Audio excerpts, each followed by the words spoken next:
नमस्कार दोस्तों, स्वागत है आपका पीसीएस बाबा में।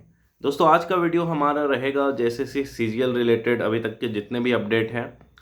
एग्जामिनेशन कब तक हो सकता है, हाई कोर्ट का डिसीजन कब तक आ सकता है, क्या क्या सीन बन सकता है, अभी जो कंफ्यूज्ड बच्चे हैं वो क्या करें। तो इन सब पे हम विस्तार में बात करेंगे, डिटेल में बात करेंगे। उससे पहले अगर आप चैनल पे नए हो तो चैनल को सब्सक्राइब कर लो, और जितने दोस्तों के साथ अगर आपको ऑथेंटिक लग रहा हो चैनल तो उसको शेयर कर सकते हो। तो अब बात करते हैं शुरुआत में कि सबसे पहले तो हाई कोर्ट का जजमेंट आपको पता ही है, सुरक्षित रख दिया गया है, रिजर्व रख दिया गया है। बहुत जल्द रिजर्व रखा गया है तो 15-20 दिन के अंदर आ ही जाता है लगभग। डिटेल मतलब मैटर करता है, सुप्रीम कोर्ट में हो तो ज़्यादा दिन भी लग सकती है, हाई कोर्ट में हो तो 15 से 20 दिन में आ जाता है। ठीक है, तो हो सकता है आपका इस महीने के लास्ट तक आ जाए। अब इसमें दो चीज़ें हैं, 10-12 और लैंग्वेज वाला। ठीक है, तो क्या डिसीजन होगा ये कोई नहीं बोल सकता है, लेकिन मैंने लास्ट बार भी बोला था कि अभी तक जो डिस्कस या डिबेट हो रहा उसके अनुसार हाई कोर्ट जो है हिंदी के फेवर में है कि हिंदी को ऐड करना चाहिए, और साथ ही 10-12 वाले में भी हाई कोर्ट जो है सरकार के अगेंस्ट में है। तो जो बहस हो रहा, जो डिसीजन हो रही, उसके अनुसार तो जो जजमेंट है वो हिंदी के फेवर में आना चाहिए। बाकी जब एग्जैक्ट जजमेंट आएगा उस टाइम ही कुछ कहा जा सकता है, क्योंकि अभी हम बहुत बड़े क्या बोले हाई कोर्ट में बैठे हुए ना वकील है ना जज है कि सटीक बता सकते हैं कि होगा क्या। लेकिन संभावनाएं दो ही हैं कि अगर हिंदी इंग्लिश ऐड होगा और नहीं ऐड होगा तो क्या क्या हो सकता है। तो सबसे पहले अगर हिंदी इंग्लिश ऐड होगा तो ऑब्वियसली आपका फॉर्म आप मान के चाहिए 100% फिर से भरा जाएगा। आपको फिर से फॉर्म भरने का मौका दिया जाएगा, क्योंकि बहुत सारे छात्र जो है हिंदी नहीं होने के चलते नागपुरी या खोटा रख लिए हैं। तो उनके लिए एक अच्छा होगा, फिर वो फॉर्म भरेंगे। लेकिन इसमें ख़राब बात ये होगा, फिर आपका एग्ज़ामिनेशन टल जाएगा। टलेगा मतलब कुछ कम से कम 5-6 महीने डिले हो ही जाएगा। अब अगर हिंदी इंग्लिश नहीं होता है, अगर सब कुछ जो अभी चल रहा है उसी के अनुसार होता है, तब आपका एग्ज़ामिनेशन होगा आपका दिसंबर के आसपास हो जाना चाहिए, क्योंकि गवर्नमेंट भी स्टेबल हो गई है। और आपका स्थापना दिवस में सीएम के ऊपर भी बहुत ज़्यादा बोझ होगा कि लोगों को दिखाएं कि हमने रिक्रूटमेंट कराया है नहीं कराया है। उस बीच में अगर एग्जामिनेशन नहीं होता है तो भी आपको कैंपेन करना होगा नवंबर के आसपास, क्योंकि अगर आप कैंपेन नहीं करते, आवाज़ नहीं उठाओगे, तो फिर आपको डेट पे डेट मिलते रह जाएंगी। बिहार में देखो स्टूडेंट एकदम सर पे चढ़े रहते हैं सिस्टम पे और आयोग के ऊपर, जिसके चलते आयोग और सिस्टम मनमानी नहीं कर पाती है, लेकिन यहाँ पे मनमानी चल रही है। तो ये सब चीज़ें हैं। तो अभी फ़िलहाल हमें क्या करना चाहिए, तो देखिए, जिन्हें हिंदी लेना है, ठीक है, जिनको लगता है कि मुझे हिंदी पढ़ना चाहिए था, तो वह इंतज़ार कर सकते हैं कि अगर हाई कोर्ट का जजमेंट आएगा तो मैं हिंदी अगर पढ़ना होगा हिंदी पढ़ सकता हूँ। अगर जिनका बाकी लैंग्वेज है, बाकी लैंग्वेज साथ कंफर्टेबल है, और उन्होंने अदर स्टेट की फॉर्म नहीं भरे हैं, इधर उधर की फॉर्म नहीं भरी है, तो वो तैयारी कर सकते हैं, अपने इसी पे काम कर सकते हैं।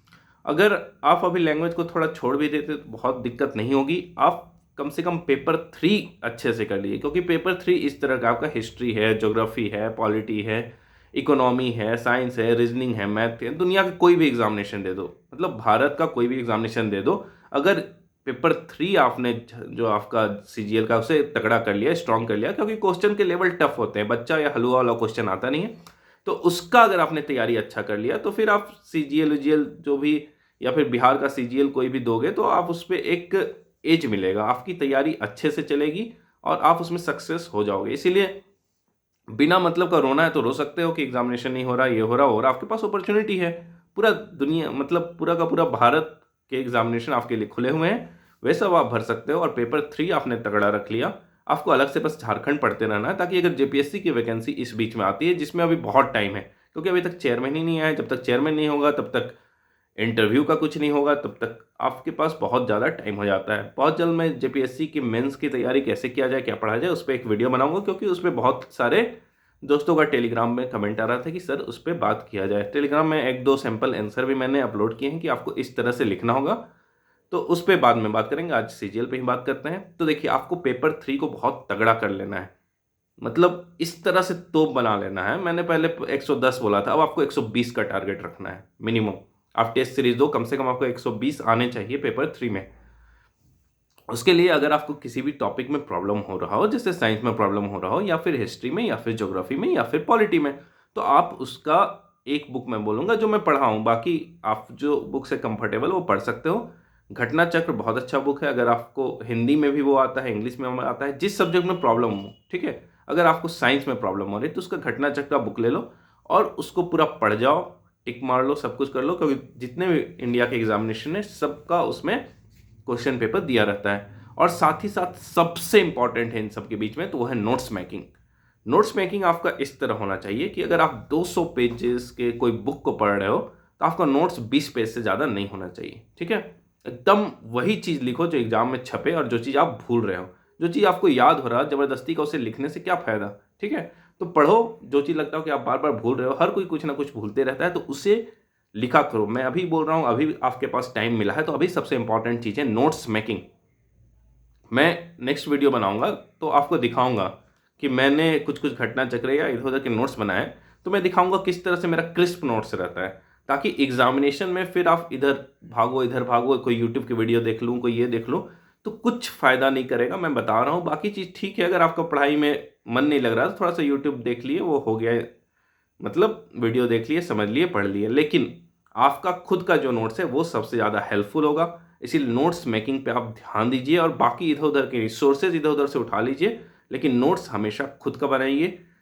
जो आपको सब्जेक्ट में प्रॉब्लम है अभी से उसको लेके बैठ जाइए। जैसे अगर आपको साइंस से डर है, कुछ नहीं, घटना चक्र बुक उठाइए, पढ़ते जाइए, नोट्स बनाते जाइए, पढ़ते जाइए, नोट्स बनाते जाइए, एकदम छोटा छोटा छोटा छोटा, और उसको 2-3 बार आप पढ़िए, मल्टीपल रिविजन कीजिए, क्योंकि एफिशिएंसी बहुत तगड़ी लानी होगी, तो उससे आपका सिलेक्शन होगा और पक्का होगा। तो ये वीडियो मेरा इसीलिए था। और सबसे बड़ा बात, रोना बंद कर दीजिए। रोना क्या है, अगर आपको प्रॉब्लम है तो आप रोड पे उतरिए, बात कीजिए, कैंपेन कीजिए, ट्विटर कैंपेन चलाइए। रोने से कोई फायदा है नहीं। रोने से आप खुद को तसल्ली दे दोगे, लेकिन कल को नुकसान आप ही का होगा। सरकार मजे में रहेगी, आयोग मजे में रहेगी, बैंड आपका बजेगा। इसीलिए रोना नहीं है, अपॉर्चुनिटी जहां भी मिले, भारत देश, ठीक है, पूरा का पूरा बॉर्डर तक सीमित मत रहिए। झारखंड बॉर्डर, बिहार बॉर्डर, जहां भी आपको अपॉर्चुनिटी मिल रहा पढ़िए। और एक बार अगर रगड़ के आपने तैयारी कर ली ना, अभी भी मैं बोल रहा हूं, एक बार बस, सब कुछ भूल के अगर रगड़ के आपकी तैयारी करने, कहीं ना कहीं आप सेट हो जाओगे। और ये कंफर्म है। और हाथ जोड़कर है, बार बार डेट वाली वीडियो यूट्यूब वैज्ञानिकों जो बनाते हैं उससे मत देखा कीजिए। कोई नहीं बता सकता है डेट, कोई नहीं बता सकता है अभी डेट। आयोग को नहीं पता है, गवर्नमेंट को नहीं पता है, एग्जाम के बारे में सोच नहीं रही गवर्नमेंट, तो कोई डेट आपको कैसे बता सकता है। मैं भी बता रहा हूं तो इसलिए क्योंकि प्रेशर आ सकता है, क्योंकि स्थापना दिवस है राज्य का, इसलिए सरकार सोच सकती है, और कुछ लॉजिक नहीं है इसके पीछे। तो डेट के चक्कर में मत पड़िए। जिस एग्जामिनेशन का डेट कंफर्म, मैंने लास्ट टाइम में आपको चिल्ला चिल्ला के बोला था कि बिहार एसएससी की फॉर्म भर दो आप, उसका एग्जामिनेशन का डेट भी आ गया। अगर उसने आपने फॉर्म भर दिया होता तो अभी आप डिप्रेस नहीं होते, घूम घूम के एक ही वीडियो को 10 बार नहीं देखते होते और तैयारी में लगे रहते। इसलिए 3-4 फॉर्म भरते रहिए, जिससे आपकी तैयारी की कंटिन्यूटी चलती रहे। क्योंकि नदी जो होता है ना, अगर नदी बहता रहा ना तो बहुत ही स्वच्छ और निर्मल जल होता है, लेकिन वही अगर नदी रुक जाता है तो तमाम तरह की बीमारियों का कारण बन जाता है। तो आपको नदी की तरह हमेशा चलते रहना है, बढ़ते रहना है और रुकना नहीं। जय हिंद दोस्तों।